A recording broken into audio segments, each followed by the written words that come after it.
Hi dear student, कैसे हो आप? सभी का स्वागत है आपके अपनी यूट्यूब चैनल तिलकराज सिंह 10+12 में। देखो बेटा, क्या है, कक्षा 10 है, सब्जेक्ट है विज्ञान और विज्ञान में भी रसायन विज्ञान। ठीक है ना। देखेंगे क्या है, बहुत इंपोर्टेंट। मैंने दो इसमें ये टिप्पणियां ली हैं, एक साबुनीकरण और एक बहुलीकरण। दोनों बहुत ही ज्यादा इंपोर्टेंट है। सही है, जानकारी के लिए भी और बोर्ड परीक्षा के लिए भी। बेटा सब कुछ लिख रखा है, लेकिन बहुत एक एक वर्ड आपको समझाऊंगा। ठीक है, आप लोगों का काम क्या है, बहुत आराम से इसको देखने की कोशिश करो। इधर देखो, साबुनीकरण। साफ पता पड़ रहा है, कोई प्रक्रम होगा जिसमें क्या बनेगा, साबुन बनेगा। तो साबुन बनाना आप पे आना चाहिए, यानी कि साबुन बनाने की अभिक्रिया आपको जरूर ही आनी चाहिए। कैसे बनाते हैं, क्या देखो क्या है, साबुनीकरण की है कैटेगरी। जब किसी तेल या वसा क्या होती है, ग्लिसराइड एस्टर होती है। क्या होती है, वसा क्या होती है, ग्लिसराइड एस्टर। कुल मिलाकर मैं तुम्हें एक बात बता दूं बेटा, तेल और वसा दोनों ही है, एक है। बस अंतर क्या है, इनकी अवस्था का है। तेल कौन सी अवस्था में पाई जाती है, द्रव की, जबकि वसा किस अवस्था में पाई जाती है, ठोस में। बस इतना अंतर है, हालांकि है दोनों एक ही चीज। तो जब किसी तेल या वसा यानी कि ग्लिसराइड एस्टर को सोडियम हाइड्रोक्साइड विलयन के साथ क्या करते हैं, गर्म करते हैं। जब किसी तेल या वसा को सोडियम हाइड्रोक्साइड विलयन के साथ गर्म करते हैं, तो तेल या वसा संगत अम्ल के सोडियम लवण, तो तेल और वसा संगत अम्ल के सोडियम लवण, जिसे हम क्या बोलते हैं, तेल और वसा का जो संगत अम्ल का जो लवण है, उसे ही हम साबुन कहते हैं। क्या कहते हैं, साबुन। तो तेल या वसा संगत अम्ल के सोडियम लवण तथा ग्लिसरॉल में बदल जाते हैं, और इस अभिक्रिया को क्या बोलते हैं, साबुनीकरण कहते हैं। आ रही बात तुम्हारी समझ में? क्या बताया बेटा, जब किसी तेल या वसा क्या होती है, ग्लिसराइड एस्टर होती है। जब किसी तेल या वसा को सोडियम हाइड्रोक्साइड के विलयन के साथ गर्म करते हैं, तो तेल या वसा संगत अम्ल के सोडियम लवण तथा ग्लिसरॉल में क्या हो जाते हैं, बदल जाते हैं, तथा ये अभिक्रिया क्या कहलाती है, साबुनीकरण कहलाती है। अब देखो ये क्या है, ये बेटा क्या है, ये है ग्लिसरॉइड एस्टर। क्या है,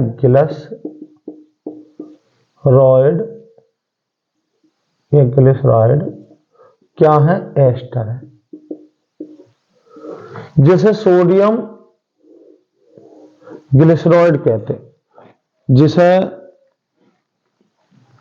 ये याद रखो, ये थोड़ा सा सही रहेगा क्योंकि मैंने बाहर लेकर रखा है। ये एक ग्लिसरॉइड एस्टर है। क्या है, एक एस्टर है, ग्लिसरॉल का एस्टर। ठीक है ना। क्या ग्लिसरॉइड के एस्टर को सोडियम हाइड्रोक्साइड, ये क्या है, सोडियम हाइड्रोक्साइड सोडियम हाइड्रोक्साइड के विलयन के साथ क्या करते हैं, गर्म करते हैं। तो तेल या वसा अम्ल के सोडियम लवण तथा ग्लिसरॉल में परिवर्तित हो जाती है। ये ग्लिसरॉल का सूत्र है बेटा, ये किसका सूत्र है, ग्लिसरॉल का। और ये प्राप्त हो गया आपको सोडियम स्टेरेट C17H35COONA, जो कि एक साबुन है। क्या है ये, C17H35COONA, ये सोडियम स्टेरेट है, यानी कि संगत अम्ल का सोडियम लवण है, जो कि क्या है, एक साबुन। अब क्वेश्चन आ जाता है इनमें से किसी एक साबुन का नाम, बस सूत्र लिखो। तो इसका नाम क्या है, सोडियम स्टेरेट। क्या है, सोडियम स्टेरेट। स्टेरेट ये एक साबुन है बेटा, C17H35COON। ठीक है। जब साबुन बनाओगे तो एक सह उत्पाद प्राप्त होगा, कौन सा, ग्लिसरॉल। साबुन बनाने की प्रक्रिया में एक सह उत्पाद प्राप्त होता है, क्या है, ग्लिसरॉल। क्वेश्चन ये भी अलग से आ जाता है, साबुनीकरण में सह उत्पाद के रूप में प्राप्त होता है क्या, ग्लिसरॉल, जिसका सूत्र है बेटा CH2OH एकल बंध CHOH एकल बंध CH2OH। सही है, ये किसका है, ग्लिसरॉल का। देखो बेटा यहां तक साबुनीकरण की अभिक्रिया जो है आपको निश्चित आनी चाहिए, बिल्कुल सिंपल। में छोटे से अगर आपको ये पता है ना, ये वाली अभिक्रिया साबुन बनाने की समीकरण लिखो, तो आपको अभिक्रिया आनी चाहिए। ये क्या है, ग्लिसरॉल एस्टर है, CH2O एकल बंध CO C17H35 एकल बंध CHO CO C17H35 एकल बंध CH2 एकल बंध O एकल बंध CO C17H35। ठीक है, प्लस के 3NaOH, तीर लगा के 3 लिखोगे, C17H35COONA, ये सोडियम स्टेरेट यानी कि साबुन बन गया, प्लस क्या, CH2OH एकल बंध CHOH एकल बंध CH2OH, ग्लिसरॉल प्राप्त हो गया। यही चीज मैंने यहां लिखाई है कि जब किसी तेल या वसा को सोडियम हाइड्रोक्साइड के विलयन के साथ गर्म किया जाता है तो तेल या वसा संगत अम्ल के सोडियम लवण तथा ग्लिसरॉल में परिवर्तित हो जाती है, तथा ये अभिक्रिया क्या कहलाती है, साबुनीकरण कहलाती है। और साबुन बनाने की आपको अभिक्रिया याद होनी चाहिए। अब देखो बेटा, अब आ जाए, ये साबुनीकरण हो गया, आपको याद होनी चाहिए, लिख लेना। ठीक है, अब आ जाओ, एक क्वेश्चन हमने अभी तुम्हें ये बताया, साबुनीकरण अभिक्रिया में क्या, ग्लिसरॉल सह उत्पाद के रूप में प्राप्त होता है। ग्लिसरॉल का मैं सूत्र फिर से बता दे रहा हूं, CH2OH, यहां से CHOH और यहां पर क्या, CH2OH, ये ग्लिसरॉल का। ठीक है ना। अब आ जाओ बेटा, साबुन दो प्रकार के होते हैं, मृदु साबुन और कठोर साबुन। ठीक, वैसे तो 1 मिनट का खेल है, अगर आपने NaOH ले लिया तो कठोर साबुन बनेगा, और यहां KOH ले लिया, यानी कि कास्टिक पोटास ले ली, KOH ले लिया तो मृदु साबुन बनेगा। बस यही बताना है, यही दोनों में क्या है बेटा, क्या है अंतर, क्या है, मृदु साबुन तथा कठोर साबुन में विभेद, यानी कि अंतर लिखो, क्या अंतर है। तो क्या है, जब साबुन के निर्माण में, यहां लिखा है, जब साबुन के निर्माण में वसा के अतिरिक्त क्षार के रूप में कास्टिक पोटास प्रयुक्त किया जाता है तो मृदु साबुन प्राप्त होता है। और मृदु साबुन की क्या खासियत है, ये जल के साथ अधिक झाग देता है। यानी कि क्या बताया, फिर देखो, मृदु साबुन की जब बनाने की विधि आए तो क्या, जब साबुन के निर्माण में वसा के अतिरिक्त क्षार के रूप में कास्टिक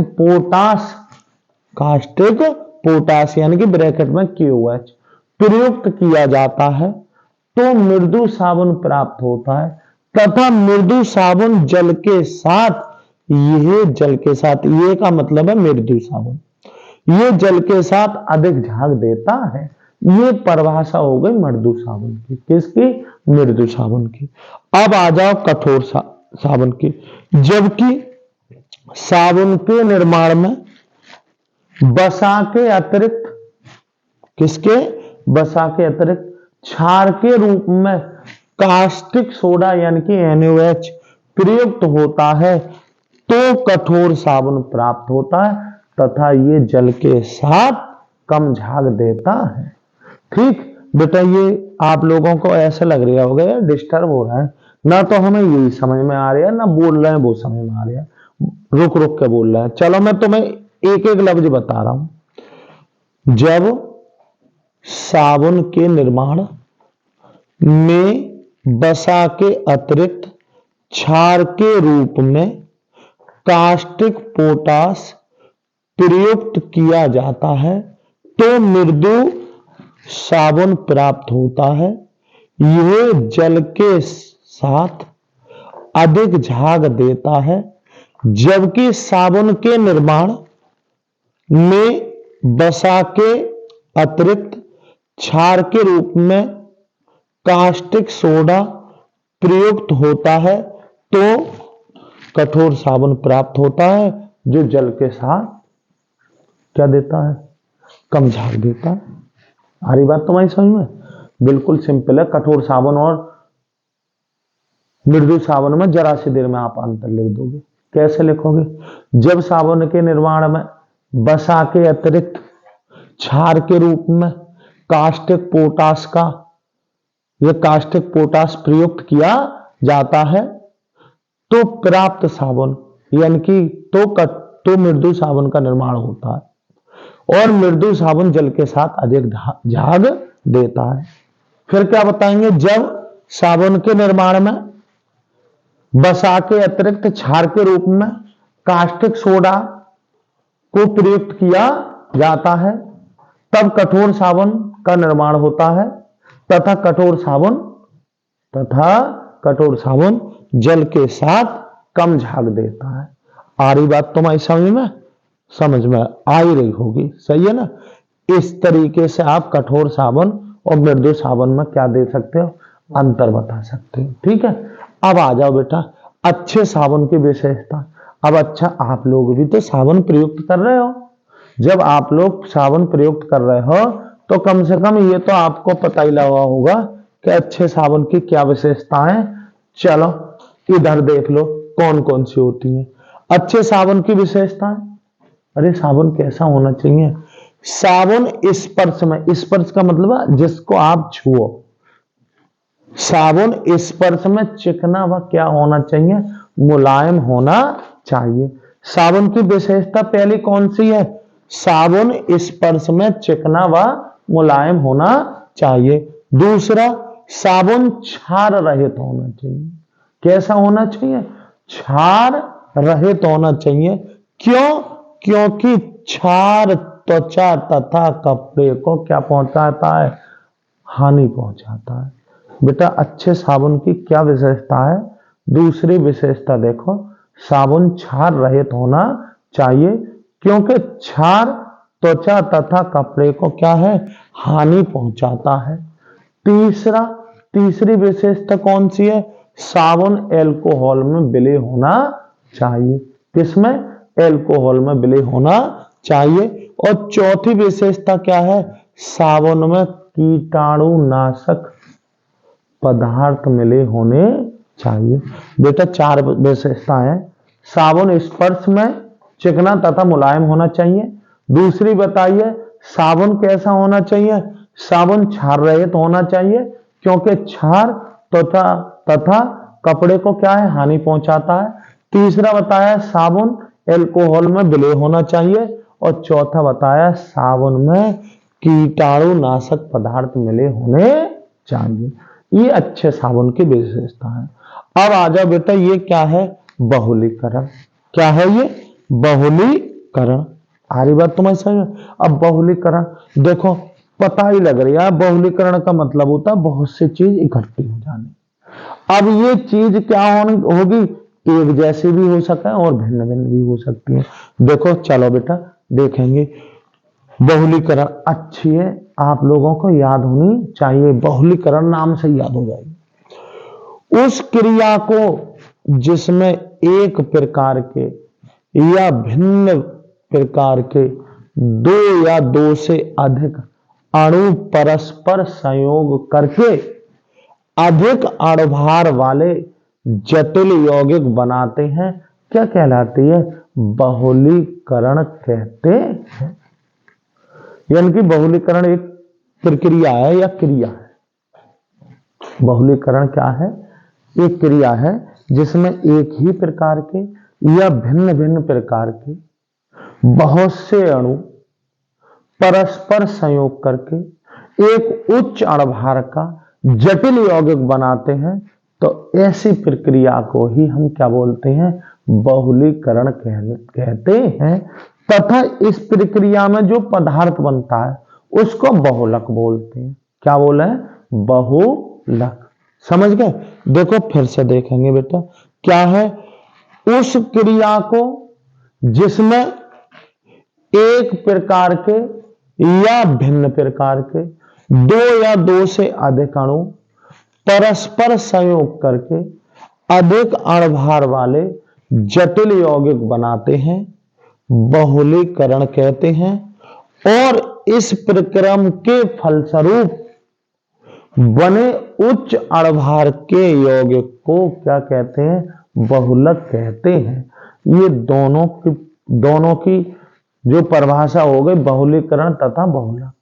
बहुलीकरण तथा बहुलक फिर से देखेंगे एक बार। अब मैं बार बार क्यों रिपीट कराता हूं? ताकि कि बेटा आपको याद हो जाए। कुछ लफ्जों को देख कर ही क्या है, कुछ लफ्जों को अपनी मेमोरी में रखा जाए तो बेटा परिभाषा याद हो जाती है। उस क्रिया को जिसमें एक ही प्रकार के या भिन्न भिन्न प्रकार के दो या दो से अधिक अणु परस्पर संयोग करके अधिक अणुभार के जटिल यौगिक बनाते हैं, क्या कहलाते हैं? बहुलीकरण कहते हैं। और इस प्रक्रम में बने या इस प्रक्रम के फलस्वरूप बने उच्च अणुभार के यौगिक को क्या कहते हैं? बहुलक कहते हैं। जैसे बेटा पॉलीथीन। पॉलीथीन तो जानते ही हो, क्या है? पॉलीथीन। अरे पॉलीथीन तो आप सब लोग प्रयोग करते होंगे। तो पॉलीथीन एक बहुलक है। किसका? अरे पॉलीथीन, एथिलीन के। जब बहुत से एथिलीन के अणु परस्पर संयोग करके एक जटिल यौगिक बनाते हैं, वह यौगिक ही पॉलीथीन कहलाता है। पॉली मीन्स होता बहुत से। देखो जैसे एथिलीन बहुलीकरण होकर या बहुलीकृत होकर पॉलीथीन देती है। तो एथिलीन से पॉलीथीन आनी चाहिए। कैसे प्राप्त करोगे एथिलीन से पॉलीथीन? तो क्या होगा? एथिलीन का आपको सूत्र याद होगा बेटा, ना होगा तो ये देखो एथिलीन का सूत्र। एथिलीन क्या सूत्र होता है इसका? CH2 2 CH2। देखो बेटा यहां पे C 2 C होता है। अब H तो आप इधर भी लिख सकते हो और इधर भी लिख सकते हो, इस S से कोई दिक्कत नहीं है। तो एथिलीन का सूत्र क्या होता है? CH2 2 CH2। तो यहां पे इसके कितने अणु? N अणु। कितने अणु है बेटा? N अणु। किसके? ये है एथिलीन। क्या है? एथिलीन। सही है। क्या है? उच्च ताप और उच्च दाब। उच्च ताप कौमा दाब पर क्या बना लेते हैं? देखो ये पॉलीथीन का क्या सूत्र है? अरे एथिलीन ही लिखो, CH2 CH2। फिर बेटा यहां बड़ा सा इस तरीके से दिखाओगे, इस ब्रैकेट को ये तरीके से बंद करोगे, यहां लिख लेना N। तो ये हो गया पॉलीथीन। पॉलीथीन हो गया। क्या हो गया ये? पॉलीथीन। क्या? पॉलीथीन। ठीक है ना? यही पॉलीथीन है। तो एथिलीन बहुलीकृत होकर क्या देता है? पॉलीथीन देती है। तो एथिलीन उच्च ताप और दाब लिखा, और उधर पॉलीथीन में क्या होगा? CH2 CH2। बड़ा सा ये तीर एकल बंद खींचेंगे। एकल बंद में ही क्या है? आप इस तरीके से बड़ी ब्रैकेट लिखोगे और इसका होल N लिखोगे। क्या लिखोगे? Whole N। तो यही किसका हो जाएगा? पॉलीथीन का सूत्र है। ठीक है। दूसरा PVC का निर्माण। कैसे करोगे PVC का निर्माण? PVC क्या होता? पॉलीवाइनिल क्लोराइड। PVC की फुल फॉर्म है पॉलीवाइनिल क्लोराइड। पॉलीवाइनिल क्लोराइड।